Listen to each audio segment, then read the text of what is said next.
welcome back. Yes, we have made it to the top 20 on this list of the top 100 albums of the 21st century. Of course, once again, I'm joined by Johnny Radio here to talk about these choices, and I say the list keeps getting better and better, and I feel that way about this episode, but still, some of the placements I might not entirely agree with, and we'll get into that.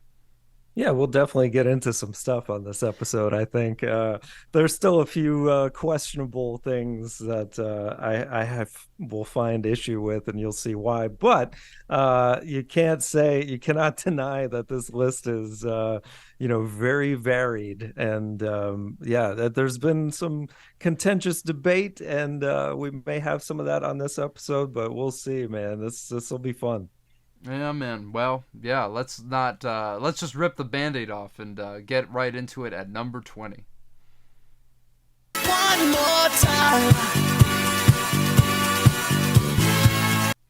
Discovery by Daft Punk from 2001. Obviously, Daft Punk finally making the list here with their sophomore studio album. And I mean, let's get it right out of the way. These guys were studio perfectionists. I mean, you listen to this and it's unbelievable. Some of the stuff, like just how finely tuned every single detail is in this production. And really, I think one of the most definitive albums from the 2000s in the sense that, I mean, you listen to One More Time. It was on the radio all the time, of course, featuring the late Romanthony. Just such an iconic hit. That One More Time with, like, I think it was like early auto tune or something they were doing on his voice, but it's just, you just want to like bang your head every time you hear it. Though I will say, it goes on for a little bit too long. But like, and I feel the same way about Digital Love as well. But I still love the songs because, as I said, I mean, One More Time is one of the most iconic singles of the 2000, like one of the most definitive singles of its era, and also Digital Love. I mean, just what it builds to, I think, is absolutely incredible musically. By the end, I'm in love with it. Same thing with the other first couple of tracks on this album, like Aerodynamic, and of course the masterpiece that is Harder, Better, Faster, Stronger. Just the way they're able to, just the elasticity of that melody. That is, sung through their vocoder vocals, and then just the counter melodies that are going on. It's so perfectly executed. It's hard to find a better song in the electro dance genre, and harder to find many songs better in Daft Punk's catalog. It's just an absolute masterpiece. But this album was on my list. Keep in mind, it was a lot lower on my list, and I listened to it again, and it would be a bit lower on my list, though it still would make it because I think once you get to the middle of this album, the songs get very repetitive, and I think that's my biggest issue with it, and why I don't think it's like as much of a masterpiece, as well made as it is, than some other people say. But still, you got some really great songs on the second half. Like Something About Us is one of the best ballads Daft Punk ever has done, and I think easily the emotional highlight on this entire record. I think anyone can relate to it, and I just get lost in the sauce every time I hear those warbly synths come in. It just blows my mind. Another one I love, Virtus Quo. It sounds like almost like a SNE. It's from an SNES game like Zelda or something. The kind of like chiptune esque style of music that they're playing, and then of course. I think Short Circuit, which is really their kind of take on the Minneapolis sound, which eventually, as the title suggests, short circuits out at the end in a really, really astonishing way. But this album, as the last track on here is aptly titled, it's too long. Could have cut out, a good, I would say maybe, I don't know, 20 minutes off this album, honestly. If it was just over 40, I think this would be really an incredible piece of work. But even so, this is so influential in so many ways when it comes to electronic dance and house music. And the fact that Daft Punk were able to break through the mainstream with this is a testament to their talent as producers and as artists. Really sad to see them go, but I think it's work like this that proves why they were so brilliant. Yeah, I mean, you pretty much said it all, and you even said the negative aspects that I was going to point out, which are, that it is too long for sure, the last song especially. Yeah. But yeah, and then certain songs I think do repeat a bit too long, like One More Time, which I mean, as fun and danceable as that track is, I think it does go on a little bit too Could have long. caught off a minute. Yeah. Yeah, for sure. But that, yeah, obviously very influential. The production is fantastic. Even Kanye, took harder, better, faster, stronger, and made it into, in my opinion, something even more accessible and fun. But I definitely see why people love this album. I just think this one in particular is maybe a little overrated on this list, being in the top 20. But yeah, I get it. Mm-hmm. I can't entirely disagree, but like as I said, like I still think it should be on the list as it was on mine, but maybe a little bit lower. But then again, I mean, I completely understand because this is such an iconic and influential record, so it makes sense that it ends up this high on the list. So an awesome choice to start off this episode. Very, very good, and that will take us now to number 19.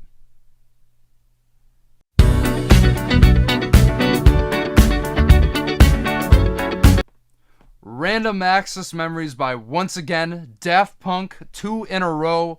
And look, I am so glad that this is the one that's the highest place out of the two. I think this is one of the greatest albums of the 2010s, and on this list, this was in my top 10, and I think this is Daft Punk's greatest achievement, because the thing was so great about it, I mean, for an EDM album especially, though obviously it's much more than that, it's just the array of influences is so vast and ambitious, because you got funk, you got disco, you got rock, prog rock, jazz, chamber pop, classical music. I mean, it's all thrown into a blender here with the iconic vocoder vocals from Daft Punk on top of this. And I think this is so much more fleshed out than Discovery. As great as the production is on that album, I just think everything here is, amplified with all the different use of instrumentation. Obviously very inspired by 70s disco music and soft rock. Like, you got influences from Fleetwood Mac, Michael Jackson. It just runs the whole gamut here, but really in a very conceptual way. Even though a lot of these songs lyrically, they kind of they don't repeat themselves as much as Discovery, but some of them are just so fun. You're just singing the same hook over and over again. But what Daft Punk does with this one is so incredible, especially on some like Lose Yourself to Dance. It's basically the same hook, but then you get the counter melodies and the backing vocal. It's just absolutely incredible what they do on that song. But of course, the opening, Give Life Back to Music, feels like a classic disco song in the best way possible, and really such a great title for this album, because they really felt like something was lacking in music at that time. But songs like the Game of Love, and especially with the opening, piano on that song is just incredible, and I think one of their most introspective ballads for really a concept about these robots trying to find human connection, and just that I've been for some time looking for someone. I mean, yet again, the elasticity of their melodies it blows my mind, especially on that song. Instant Crush with an almost unrecognizable Julian Casablancas. It is amazing track. Once again, another introspective one with them running his vocals through the vocoder and really feeling like a true Daft Punk song, even more so than it is a Strokes song. So I absolutely love the commitment. And then, of course, Giorgio by Moroder, which was really a first of its kind, exploring the legendary artist exploration through his rise in his career, and the way like they cut the music to like the beats and how they build it up. He actually said in an interview, this shows you how much of perfectionists these guys are. He said there were 2 microphones in the room, and one he spoke into when he was talking about the past, and one he spoke into when he was talking about the future. And this is coming from Giorgio Moroder. He's like, what's the difference? And it's like, well, you wouldn't be able to tell, but they know. It's just stuff like that shows you how much of perfectionists these guys are. But this is just such a fun album on top of it. Of course, the iconic Get Lucky, which might be my favorite Daft Punk song, on par with Harder, Better, Faster, Stronger, and they're obviously their biggest hit, with Pharrell Williams once again lending his vocals.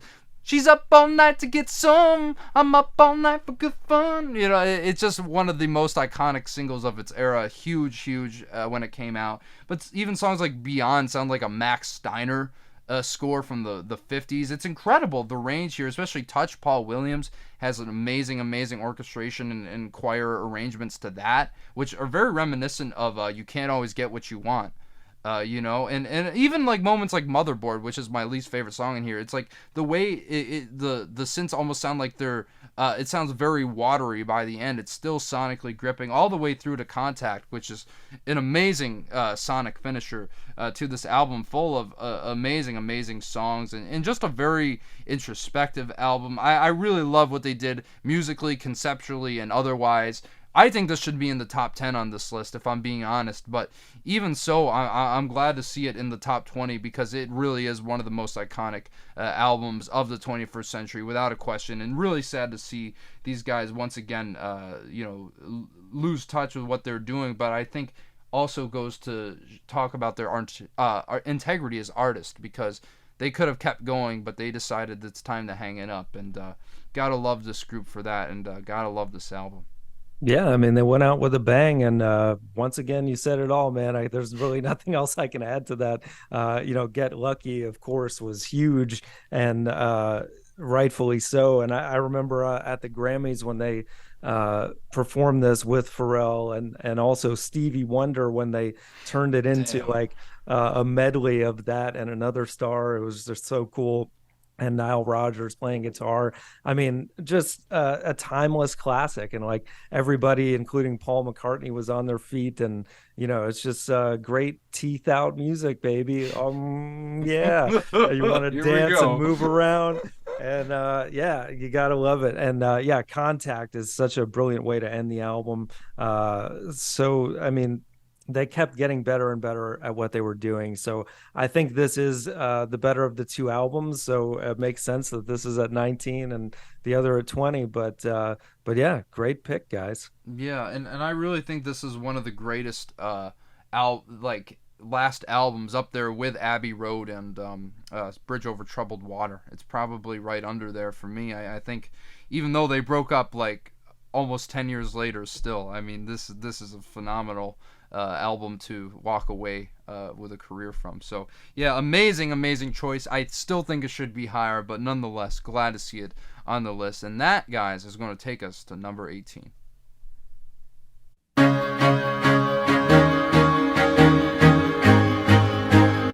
Viva La Vida, or Death and All His Friends by Coldplay from 2008. Yeah, so great. And this is, I think, at pretty much a perfect spot on the list, because this was, I believe, at number 17 on my list. So right around the same spot. But yeah, this is just an all-time classic as far as I'm concerned. Coldplay coming off the commercial success, but somewhat of a critical, not failure, but I think Coldplay themselves weren't very happy with where they were with X and Y from Oh, really? 2005. So they went out of their way to hunt down and get Brian Eno to work as producer on this album for the first time. And man, it really pays off. And you can just hear it right away in the production value on Life in Technicolor, which really just feels so colorful. And musically, you can tell they're just trying out different instrumentation here. Really just getting outside of the box that they had written themselves into in some respects. But songs like Cemeteries of London, you've got that really cool kind of Latin rhythm on that song that the lyrically, you can tell Chris Martin's going for some really interesting and dark things on that song, as well as the song 42, which I think is just one of their most brilliant and most underrated tracks, because like songs like Band on the Run from the 70s, they're doing three different songs within one, and it comes together just beautifully on that one.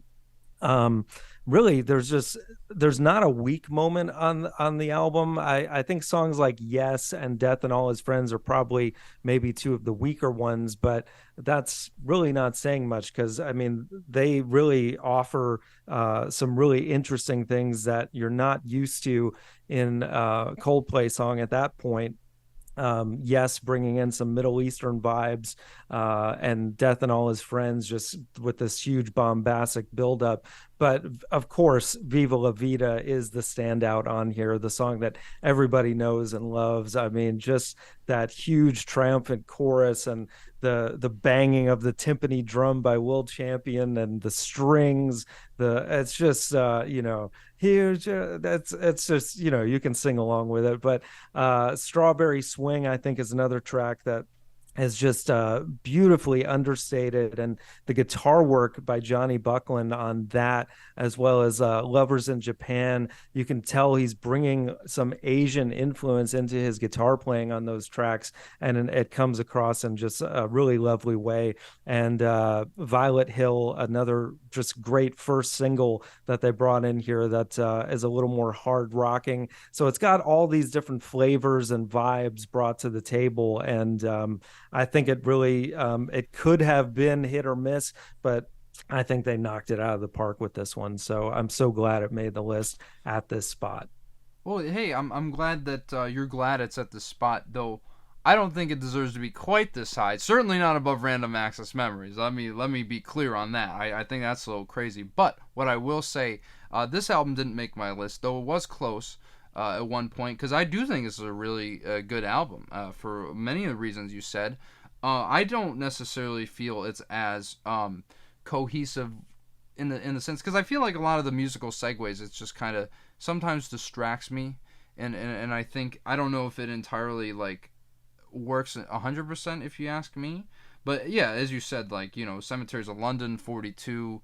Of course, Viva La Vida, I think, is probably the greatest Coldplay song of all time. One of the greatest pop songs of all time. Like you said, that because I hear Jerusalem bells are ringing, Roman cavalry choirs are singing. It's, yeah, I mean, how can you not love that song? And the bells, too, ringing in the background. It really feels like their most lyrically developed track, and it almost feels like Leonard Cohen-esque, and it's a tragedy, and just recalling history in that way. Yeah, it's absolutely amazing track. I think it kind of drops off in the second half, and probably the reason I'm not as huge on it. But even so, the Brian Eno production, really, you said you can tell, and really brought a creative element out of this band that they hadn't quite tapped into yet. Though I still say this album's too high, but I am glad to see it on the list, because I certainly can't argue it being here. Though I would put it quite a bit lower if you ask me. Well, yeah, and I guess that comes down to personal taste, because I think definitely with this one for sure. Yeah. Well, and I'm a big Coldplay fan, so this is definitely in my top 3 albums from them. It's my second favorite, as a matter of fact, but it's my third, for all the reasons I stated. So, but yeah, great pick, guys. Absolutely, and let's move on right now to number 17. Don't wanna be an American idiot. Got it right here. American Idiot by Green Day from 2004. Obviously, a band that made the top 10 of the the top albums of the 90s. I can't speak. And obviously a band that made the list a couple of times. You knew they had to show up with this album. And honestly, I mean, look, I think personally this deserves to be in the top 10, but I understand why it could not be, because there's a couple moments that people could consider a bit cringy. But overall, I mean, this was number 10 on my list, and I think this is one of the most iconic albums from the 2000s, and definitely the most iconic pop punk record of all time. Well, you could say that, or Dookie, right? So either two you could go for. But this, to me, I think is their greatest achievement from a lyrical standpoint, from a sonic standpoint. Even though they stick very closely to the just hard thrashing rock. There is a little bit of a musical exploration here that they dive into. But of course, just such a great political statement too, especially during the George Bush administration. With opening songs like American Idiot is such a raging protest against the norm at the time, and of course so many things going on TV and all that, and I think is epitomized in the music video as well. I think one of Green Day's most iconic and hard driving songs to kick this whole concept album off, about the Jesus of Suburbia. and his quest to find himself, and his where he gets lost, falls into drugs, meets what's her name, and it's just a very, very tight story, very much following the vein of concept albums like Tommy, and more so Tommy than The Wall, but definitely huge influences. And personally, like I totally give Tommy musically more credit, but I like this even more because the story is a lot easier to follow, and I think very, very consistent from a thematic and musical standpoint. And Jesus Suburbia, I mean, the 9-minute epic in Green Day's catalog, akin to The Who's A Quick One while he's away, but even better, I think. Just the storytelling is absolutely incredible. All the musical motifs running through the song and otherwise, and of course, just some of the most iconic songs from the 2000s, like Holiday and Boulevard of Broken Dreams. I mean, everyone knows that chorus. I walk a lonely road, the only road that I have ever known.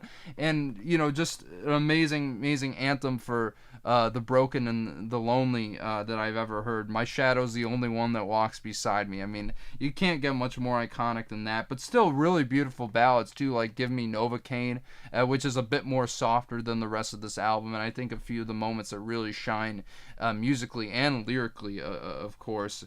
And just the segues between these songs are incredible as well. It's so seamless. It gets right to the chase.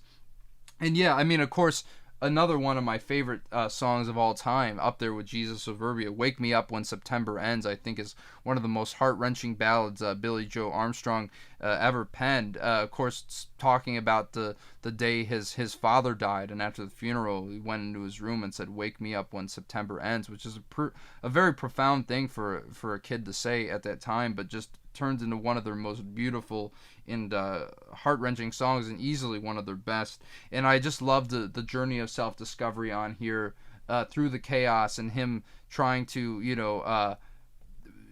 get past this persona of Saint Jimmy, and really find peace within himself that perhaps he needs, perhaps his family needs. And it really is a wonderful concept album that I think has stood the test of time, a few moments aside. And I think, whether you're in love with it or not, from an iconic standpoint, it certainly deserves to be this high on the list, and maybe even higher. But hey, I'll still take it at number 17 on this list. It's one of my favorites of all time. Yeah, it's not at a bad spot, and you have to respect it. I mean, conceptually, I think you're right. I mean, it's right up there with story-wise with some of the best concept albums out there. I think musically, I was wanting a little more from it, as far as them maybe expanding upon their sound. But if you're a Green Day fan, you're gonna like it, because I mean, it's very I don't want to say generic Green Day, but No. certainly Boulevard of Broken Dreams, I just think, like, melody wise, is nothing out of the ordinary, just in general. It's a solid song, but it's Just solid, huh? They're not reinventing any wheels here. Okay, yeah. Like that. I agree with that. But maybe in their own, their own wheelhouse, for sure. It's them progressing, and like you said, I mean, Wake Me Up When September Ends, definitely one of their best ballads. And yeah, American Idiot's a great song. I mean, it's really it's one I need to go back to, because I hadn't listened to it in a long time, but it's certainly a strong outing from the band, and shows, and at the time, like, it really as though they really needed to, but it showed they were here to stay for a very long time, as like just one of the all-time great rock bands at this point. So definitely glad to see it this high. And really a great comeback, because this really, as you said, it solidified them. Because Warning, that didn't make this list. Warning is great, and I think maybe the most explorative they got musically, speaking from a sonic standpoint. But most people kind of glance over this album, but this came out, and it changed everything.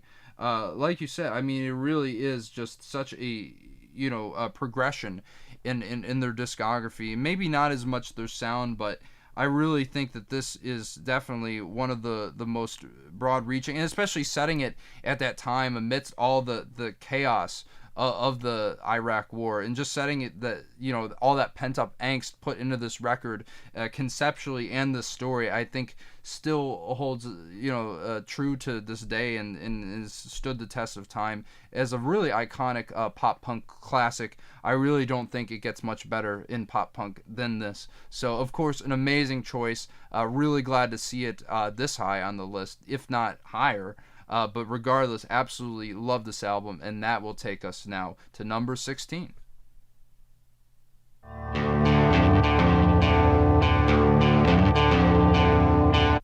Amnesiac by Radiohead from 2001, almost looked upon as somewhat of a sister album to Kid A, which came out the year prior, and which makes sense because all these songs were recorded at the same time. But these were definitely not just B-sides. I mean, this album, I think, is just about as strong as Kid A if we were comparing them, and it has a totally different vibe because a lot of these songs are a little bit more laid back, a little more restrained, some jazzy influences. Songs like Pyramid Song, which is just one of their most brilliant. It has this odd time signature, and the piano being the lead instrument, and then of course Tom's just beautiful falsetto coming in and singing about this dream that he had. It's just, I think, probably the highlight of the album. But then you've got rockers like I Might Be Wrong, which has a very cool guitar riff by Johnny, which he's one of those guitarists, Johnny Greenwood, that it's almost like it's him as soon as he's playing. He has that much of an impact at this point. You and Whose Army is another great piano ballad that I think was influenced by the Ink Spots of all bands from the 40s, that builds and builds into this just great, amazing track by the end of it. You've got Life in a Glass House, which is such a great jazzy closer that has a lot of heart and soul in the performance.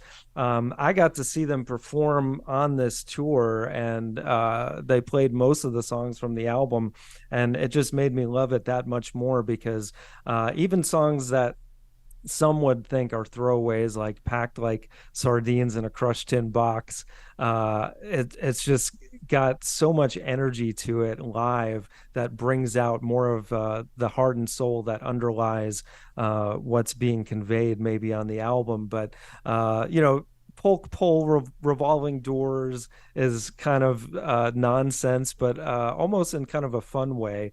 I enjoy it because it's just like, yeah, me too. What is this like, and why would somebody put this as a third track on an album? But it's Radiohead, man. You gotta love these guys, and it's them at maybe their creative peak.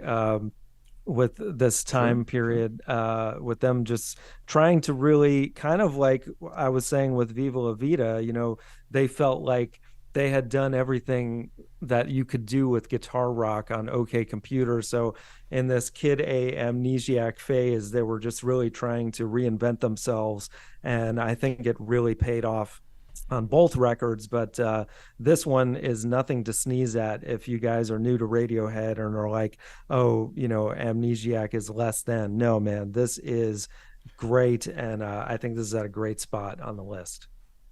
I'm very conflicted because, well, first off, I have to say it's great that you were able to see them, because along with Green Day, even more so, Radiohead is one of my top 10 favorite bands of all time. And obviously I think, deservedly so, they're on this list so many times. I definitely like this album more than Viva La Vida. I definitely like it more than Discovery. I almost love this album, actually. With that being said, I'm not sure why it's this high on the list. It did make my list, right? But the thing is, as you said, this was the creative peak, obviously, with Kid A and everything. I could never understand really anyone saying this is better than Kid A, because to me, as great as it is, I think a lot of this is just glorified Kid A outtakes, which is not bad at all, right? so I certainly don't think it should be above American Idiot or Random Access Memories. But what I will say about this album, because look, I mean, Morning Bell, I mean, come on, like it's already on Kid A. Like you can tell that although these songs have a similar sound, they were Yeah, really that's pulling I think from. that's the weakest track on here. There was Yeah, no need to do a different version of that song, but but I yeah. think even though with Kid A, how Tom York like cut up the lyrics or whatever, it still feels very conceptual in a way that I don't think this album entirely does. But look, Knives Out is another awesome Radiohead song, which inspired a great series by Ryan Johnson. Took the Right. title from this song, so I think that says something alone, and maybe my favorite track on this album from what I remember. I really really love that song musically and lyrically. Um, and one of their more darker songs, which is saying quite a bit. Pyramid Song, like you said, of course, with the strange time signatures, always great to hear them mess around with that. Another reason why Radiohead is so great in the first place. That's why I'm saying, like, I can't say this isn't great, but I also just think its existence is just because of Kid A, and I don't think it comes together in that way. So I think it absolutely deserves to be on this list, but I'm not sure about the top 20, man. Top 50 I'd be okay with. I would put Moonshaped Pool above this personally, but it's undeniably a great record. I mean, that's why I'm kind of like really split on this. I don't know. I just don't think it should be above certain albums on this list. But I'm glad to see it here nonetheless. It's Radiohead. I mean, what can you say? Exactly. So yeah, guys, another great choice. Though it could be a bit lower. I'm fine with it, but still, I can't argue this album being on the list, like I said. So that, guys, now is going to take us to number 15.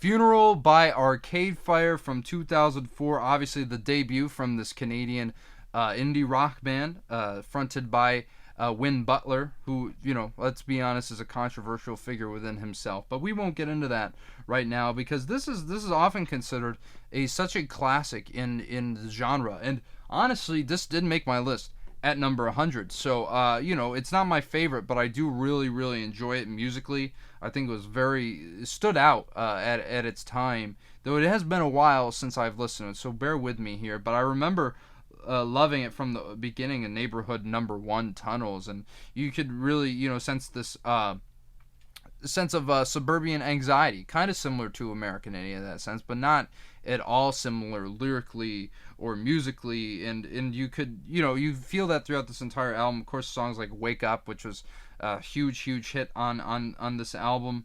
And really, I think sometimes I'm not a fan of the vocals on this album as much, but I appreciate the ideas musically, and I think overall it's a really good record.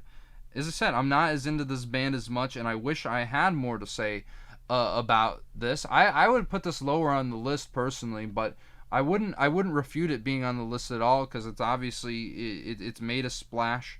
It is iconic in a sense, maybe not as iconic as American Idiot or Random Access Memories, perhaps, but I think it's a really good album and should be lower on the list. But cool to see it here. I definitely agree. It should be lower on the list. This I remember, back when it came out, and just critics and everybody was raving about how great this band was. So I remember checking it out and being like, I don't get it. And a lot of times passed.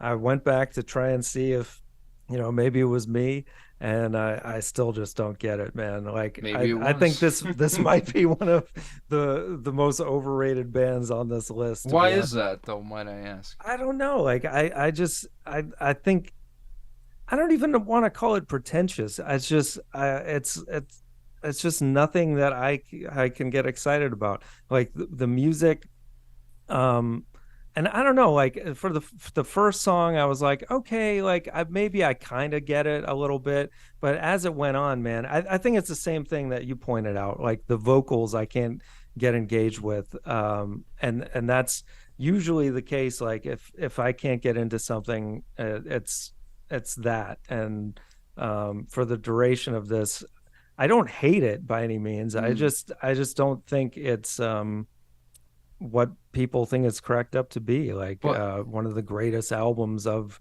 this millennium. So True. I don't see it.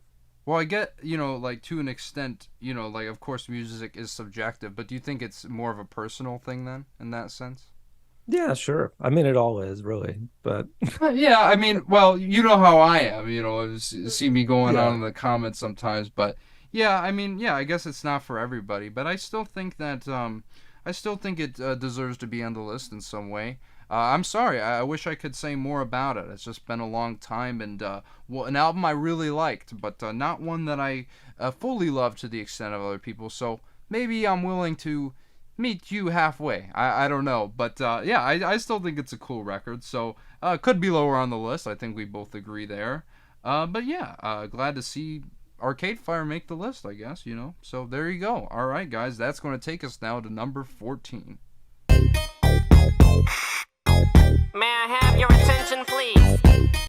The Marshall Mathers LP, once again by Eminem from 2000. Obviously, what most people consider to be his best record, and I think really I think it might be the best selling hip hop album of all time, surprisingly enough. But I think that goes to show how big he was at this time, and this was really the one I think was. I do love the Slim Shady LP, but I think this was the artistic breakthrough for him because obviously it's still as vulgar, as offensive, as intense, and introspective as it was when it came out over 20 years ago. I think that, you know, I think his newfound sense of fame really slips into a lot of the lyrics on here, and I still think the rhyme schemes really just blow my mind on songs like "The Way I Am," which is one of my favorite Eminem songs of all time. I sit back with this pack of zigzags. Just that whole rhyme scheme. It's just incredible to me, like how he's able to rattle this all off in such a concise and punchy way. I think one of the highlights, especially what I was talking about with him kind of talking and reflecting on fame in a very violent way that you'd expect Slim Shady to, but it definitely does feel a lot more personal than that first album because it was very silly. But right from the beginning, from Kill You, though that is a bit silly, I must admit. I think once you get to Stan, to me, Stan is one of the most brilliantly constructed, not just hip hop songs, but one of the most brilliantly constructed songs of all time from a lyrical standpoint. It really does feel so cinematic in its scope and its presentation, and just the way he pulls the rug out from underneath you at the end. It really feels like watching a great film. And I can't really say that about many artists. Stevie Wonder, maybe Living for the City, but this is the one, man. I really think that this is just unquestionably a brilliantly constructed song from top to bottom, and just what he's talking about too, where the kind of parasitic culture of fandom and how that can kind of eat someone alive. I just think it's a great critique, of course, where he was in his career time, and of course you have the Slim Shady songs like The Real Slim Shady, which is the most, one of his most iconic songs. That I'm Slim Shady, yes I'm the real Shady. All you other Slim Shadys are just imitating. So won't the real Slim Shady please stand up? Please stand up. I mean, it's just obviously so iconic. And of course, you're not going to be into everything on this album, even though I love Kim, of course, is very mean-spirited, and he eventually apologized to his ex-wife for that. But look, I mean, I get why this is a classic considered by many to be that way. It's not my favorite Eminem album just because I like the Eminem Show better. But I just think from the first half of this album, I think it could be one of the best hip hop albums of all time. Though it does lose steam near the end. Yeah, I think a lot of this is brilliant, and I think it was the breakthrough he needed to the mainstream if he hadn't broken through already. And yeah, I'd have it lower, but I still, especially from an iconic standpoint, I understand why it's this high. Well, look, if you've been watching these series, you already know how I feel about Eminem in general. And I was hoping maybe, I might like this album more. But unfortunately, this is my least favorite of all the Eminem albums that I've listened to thus far. I do not know how. It's the angriest of his which I didn't like his voice to begin with, as you know, but it's even more grating and annoying the louder and more angry that he is. But then on top of it, uh, like just like you said, I mean, it's hateful. It's in places misogynistic. It's homophobic. On top of that, which of all people, Nathaniel, I would think that would bother you, but It does a little bit, and I'll get into that. But finish what you're saying. no, I mean, like I just don't, and I don't think it's funny at all, and I don't think Stan is as clever as you make it out Oh, to be. you're wrong about that, man. I'm sorry. I am Yeah. sorry, man. That like, Yeah, well, dude. whatever, man. But I don't like. I'll give you this. He has good taste to use "Thank You" by Dido as the music, which is great. But I'd much rather listen to that. So But why? But why is it? What is it? Because I think objectively, man, like it is so hard to write a song like that, and to be able to have that sort of conciseness from a thematic standpoint, but also to be able to tell a narrative in that way. Like I think in music, like I've never heard anything like it, man. I really haven't. I mean, it's interesting, but I go the writing letters back and forth, but I don't think it's nearly as amazing as you're making it out to be. To compare it to Stevie Wonder, I mean, no. I'm not saying it's better than Living for the City, but I'm just saying like that's the only other artist who I can really say like took me to a cinematic level in their music. I've never heard that before. I just think from a technical standpoint, it's so brilliantly constructed. I just think that's undeniable. That's just what I'm saying, man. Because I don't know, man. And then when the circus carnival music came back with the real Slim Shady, I was like ready to blow my brains out, man. Oh, so man. yeah, this has got to be, and this isn't my least favorite album on this countdown. Well, we know that, but for sure, it's my least favorite in the top Dude. 20. I mean, this is like way too high.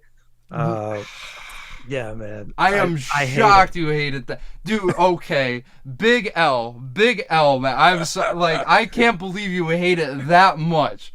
Because Yeah. I'm just saying, man, it's not that bad. I get you're not into Eminem. I'm glad that but, I'm never gonna listen to another Eminem album after But this. what I will say to your point about it being so hateful and stuff, it's a character, like and I get think it. because Yeah. Elton John even said it. He's like people should understand this is a joke, and especially from him. I think he was less offended by me when he's like throwing the F slur around, because that part I'm like, okay, like you didn't have to do that, but like I also am just like, yeah, this is the persona he's building. Like I don't take it seriously, so that's why I kind of enjoy it as entertainment. Whereas some of these other artists in this genre, it feels like, is this actually how they feel?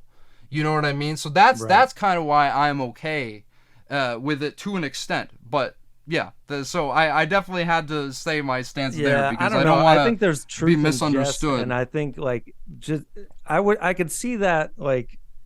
I get the character thing, but I think he just, I don't know. To me, it feels like he hides behind that as an excuse because just the underlying theme throughout this whole album is just so hateful and mean. So for that reason, I just can't get behind it.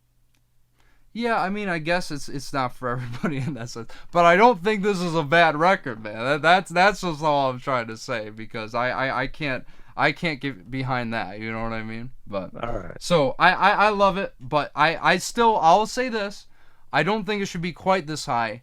But really, obviously people love Eminem, and it's an iconic record. So glad to see it on the list.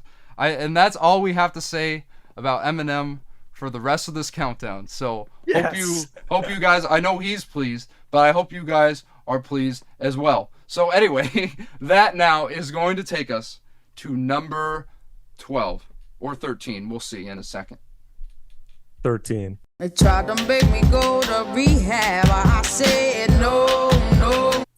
Back to Black by Amy Winehouse from 2006.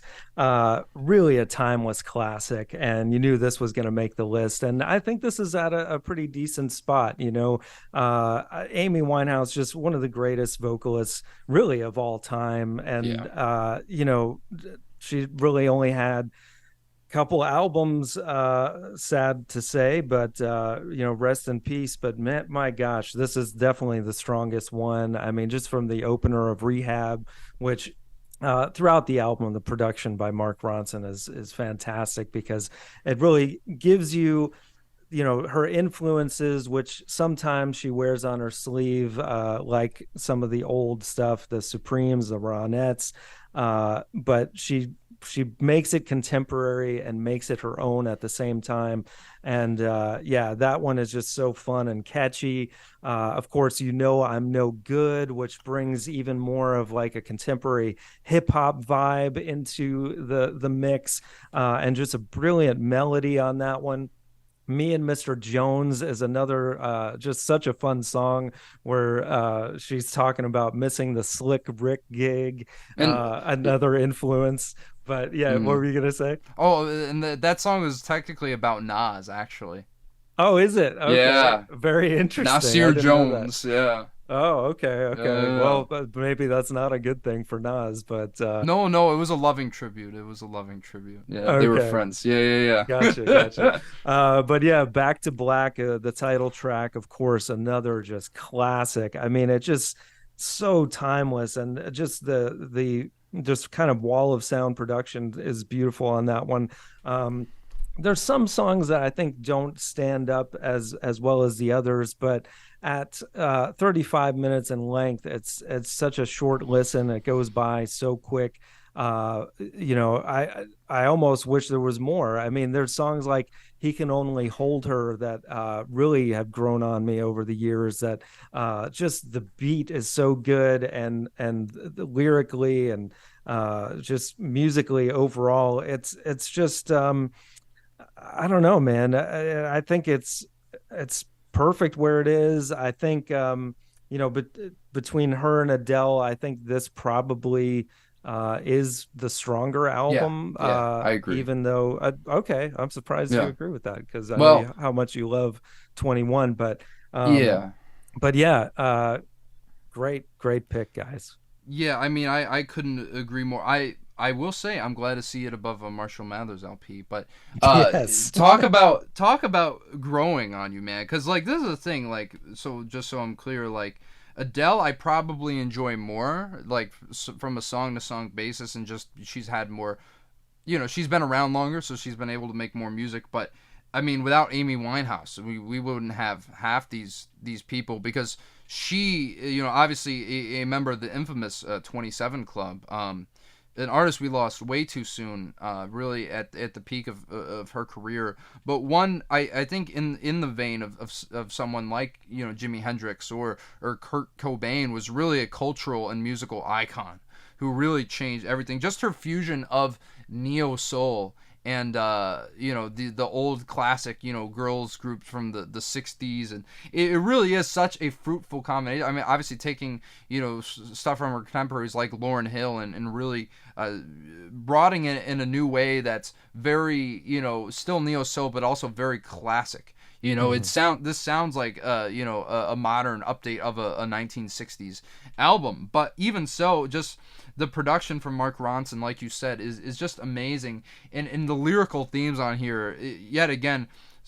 I mean, Rehab is such a great opener, man. They try to make me go to rehab, and I say no. And Yeah. as one of the greatest, most iconic vocalists of all time, nobody sang like Amy Winehouse, and Tony Bennett even attested to her being one. So that says a lot right there.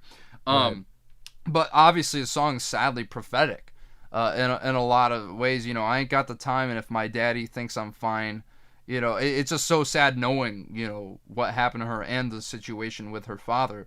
You get a lot of those moments on here, but still a lot of great moments, like, I'm no good. Like, this album, I didn't love at first. And then for some reason, I just kept listening to it in an economical 34 minutes, man. I mean, it grew on me, like, so fast, to the point where this actually did make my top 20. On my list, so I'm overjoyed to see it this high on the list. And look, I mean, as I said, me and Mr. Jones yet again. Like the horns on here too, and all the brass instruments. This is my bread and butter. If you know me, Otis. Aretha. I mean, you don't get much better than emulating this style. Just Friends is another heartbreakingly beautiful ballad with a beautiful, beautiful melody and chord progression, and you really get a lot of themes, especially what she was going through with Blakefield or Civil however you say his name. I don't really care too much. But just her up and down relationship with him and the extraneous drug usage that was going on, obviously detailed in grave detail in the title track here, which is just an absolute masterpiece in pop music. And just the double entendres featured in that song, you go back to her and I go back to black, which could be taken as an emotional, from an emotional standpoint, but also black as in, slang for heroin. And yeah, knowing what was going on, it's just such a heartbreaking thing to listen to. But then of course you get another great self-reflexive ballads like obviously Love is a Losing Game, but Tears Dry on Their Own. I do that Ain't No Mountain High Enough sample, I think is another absolute standout on here, and one of the most bombastic, musically, much more in the vein of those 60s girl groups than even some of the other songs on here. But I just think from top to bottom, this is just such a phenomenal record. As I said, it's grown on me so much. I love all these songs. And yeah, I do love 21 a lot, but I mean, it's not better than this. I really think this is like one of those classics. It was on, it was number, I think, around 36 or something on Rolling Stone's 500 Greatest Albums. So obviously it's stood up to so many people. I wouldn't quite have it that high, but it's definitely a top 100 album of all time, no question for me.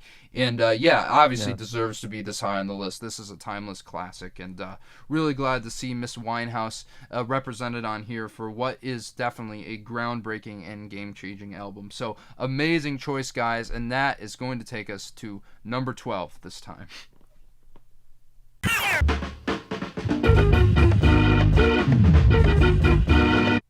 Mad Villainy by Mad Villain, aka MF Doom and Madlib from 2004. And you know that we've already talked about MF Doom here. And we talked about Madlib. Yeah, that's true. Both their second appearance on the list. And love them both separately, but together, obviously, as most of you feel, a match made in heaven here. And Madlib, the production is great, and it's all over the place. I mean, you've got the second track on here is called Accordion, and MF Doom is somehow rapping over an accordion.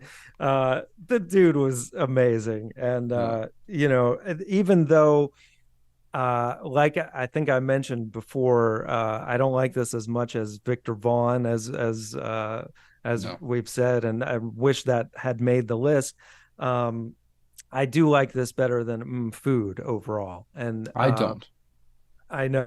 But we'll get into it. And I can see why, because I think the issue that I have with this album is the song length on most of these are a little too short to get to where you can get connected to a lot of these songs. And we've talked about that with some other artists like on the list, like Jay Dilla and Earl Sweatshirt, obviously.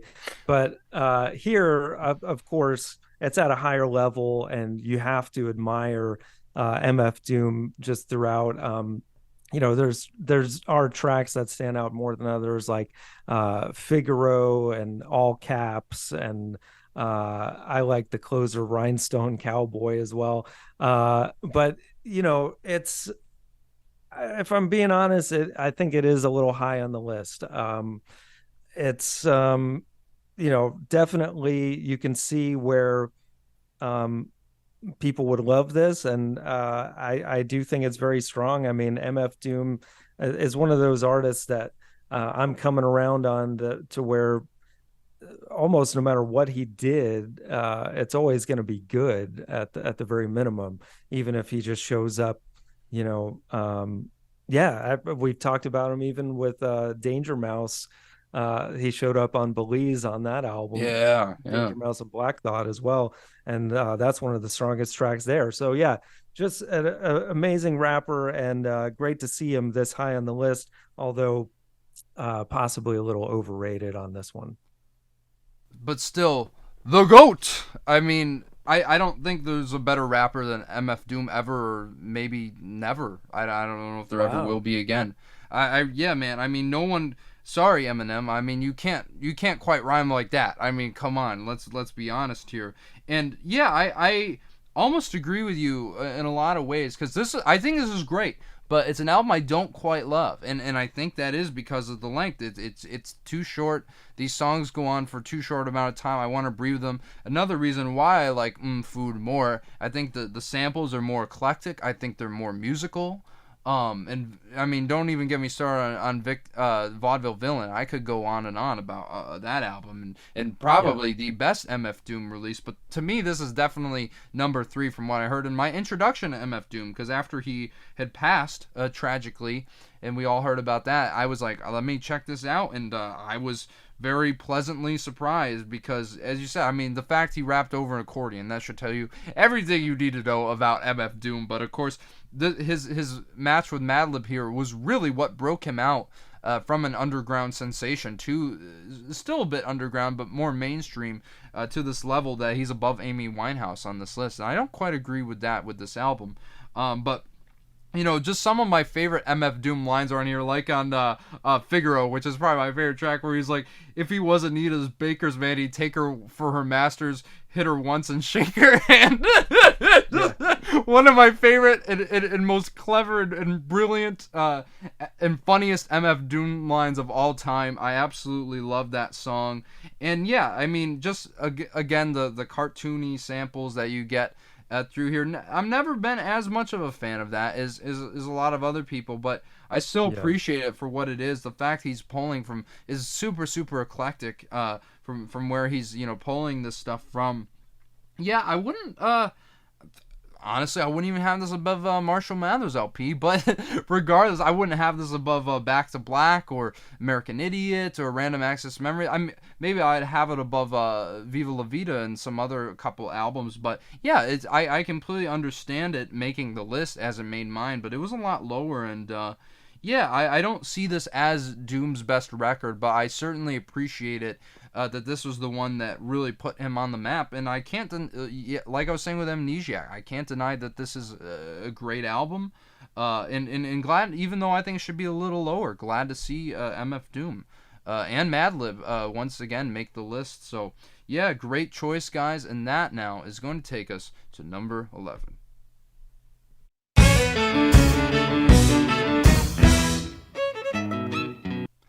Ants from Up There by Black Country New Road, obviously the second appearance of this band, and I'm a little perplexed at how high this is, but let me get into what I like about this album, because this was near the bottom of my list. It's still, I voted for it, let's make that clear. And look, what really felt like a beginning for this band, it almost feels like a final statement because of the departure of Isaac Wood from the band. Obviously due to mental health issues, and I wish him the best. I really do, because what he did here, I think there's some really mystifyingly lush sonic textures on here, and it feels much more accessible than their previous album. I think maybe you agree with that. I don't know. But I think it does, okay, but it does feel like a progression of their sound.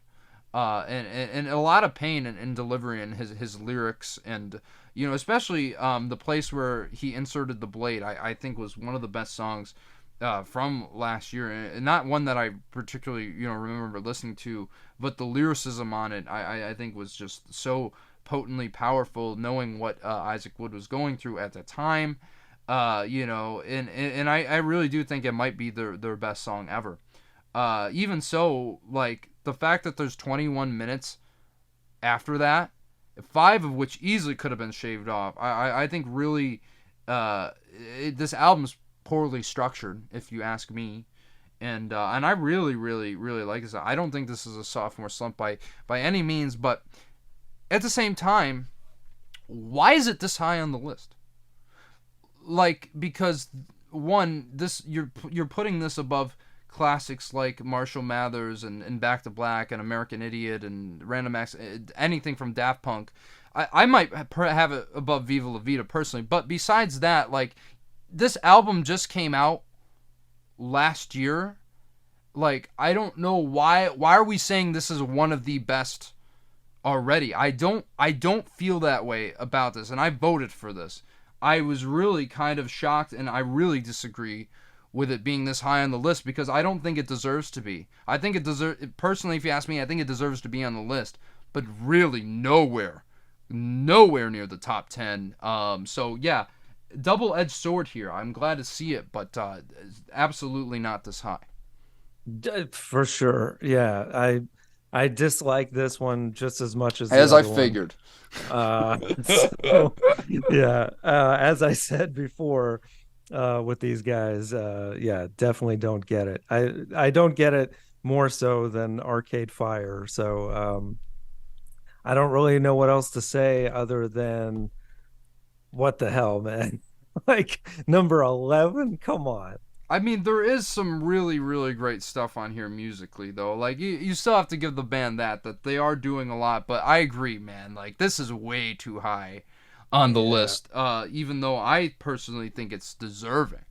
But, like, come on. Really, if we're talking about the best and most iconic records from this century, why is it number 11? No. I'm sorry, guys. And I personally get the appeal of this album, and I'm saying this. So yeah, it is what it is. As glad time it's not goes in the by, top 10. Yeah, I don't think this is going to be a timeless classic in the sense that No. Back to Black or anything like that. No, absolutely not. And no, sorry, I don't mean to interrupt you. No, yeah, I mean that's really all I had to say. I mean, time will tell, but yeah, I don't see this being this high years down the road. I think this is an interesting discussion because, and I want to get your opinion on this, because as much as I rag on the Rolling Stone list, I do bring it up a lot. Because you don't see certain albums like the more indie stuff, like Godspeed You Black Emperor, which I love, and I think maybe it should deserve to be on the list. But stuff like in that vein, right? And I get this album just came out a couple years ago, but do you think there's a correlation in that, and do you think it's warranted? Because I guess what I'm trying to say is, do you think the most mainstream stuff is the most influential? Because it seems to me like I can't say for sure what had, like, the underground stuff having more impact, but I really don't see. I think there's a reason those albums make those lists as opposed to some of the other albums. You know what I mean? I don't know what you think about that. I mean, we could do a whole hour just talking about that question, but not necessarily. I mean, there's tons of indie albums or what you would consider indie by most, Right. I guess, that one's on my wall, Neutral Milk Hotel, I think. But that made the list. Hugely influential. Yeah, right. And so, Death Grips didn't, so. Yeah. So, I mean, I guess it depends, because I mean, if you look back in the 60s, different things were considered indie at that, or, that wasn't coined yet exactly, but Velvet Underground would be considered indie back then, I would say. And one of the most important albums of all time. Yeah. Sure. Yeah. So, I mean, it's an interesting question. But yeah, one that I'd have to really kind of think about and come back with you in essay form or something. Okay. But have you noticed, like, stuff from this past, like, decade or so isn't, like, because you see a lot of mainstream stuff make those lists, right? But not the stuff like this or well, obviously this because it hasn't been around, but like Death Grips and stuff. You know what I mean? Yeah. And it's I mean, interesting. And that goes to a conversation I was going to save for probably our snubs video. Okay, sure. I mean, like, only 25% of the things that were on my list made this top 100. And I think in this new millennium, and more so in the last 10 years, I think the way people are consuming their music has changed quite a bit. And that has a lot to do with, where they're getting influence from. Like, because in some ways, like, Rolling Stone has become somewhat of a joke in some Yeah, regards, and like I agree. people don't know who to trust as far as like where to get their music opinions from the mainstream. So people are trying to, find stuff on their own. It can take a long time to sift through things on Spotify. So it's like, our YouTube influence, just on our channels alone, hopefully is helpful in that regard. But I think it more so than ever, it's like maybe popular music isn't where people are getting their favorite stuff from anymore. I mean, Yeah. I don't know. It's a weird time in that regard. Yeah, but I just find the correlation very interesting. I guess the point I'm trying to make is this could still be big in like indie circles, in years to come. Like people I still think might talk about this album, but Right. like above this other stuff that has really changed music culturally speaking. Yeah. Like you look at this and Back to Black, it's not even close. Yeah, and I think Yeah. certain things are popular for a reason, Right. because they are truly great. So, yeah. Yeah, man. Well, It's an hey, I interesting mean, discussion. yeah, this has been a wonderful discussion in that sense, and I think a great way to end off this episode before we get into the top 10 on this list. We are very excited. We have some Yeah. very special guests coming on, as always, and I can't wait to discuss it with them. If you're watching right now, you know what's up. And yeah, just going to be so great to crack into the top 10. What I love every single album in the top 10, and I believe they're all classics, and yeah, I can't wait to talk about it. But of course, if you are here right now and you haven't subscribed, please do so and smash the like button as well. And of course, subscribe to Johnny Radio as well, because you're going to want to be seeing what he's doing over there. So much good stuff happening over on that channel. And thank you again for joining me for all these discussions, and onward, man. Yeah, as always, it's a pleasure, even when we disagree. And Yes. I don't think I love everything in the top 10, but I definitely don't hate anything in the top 10. So I'm excited to talk about it. I guess I'll take it. So, all right, guys. Well, until the next one, we will see you later. Peace. We only accept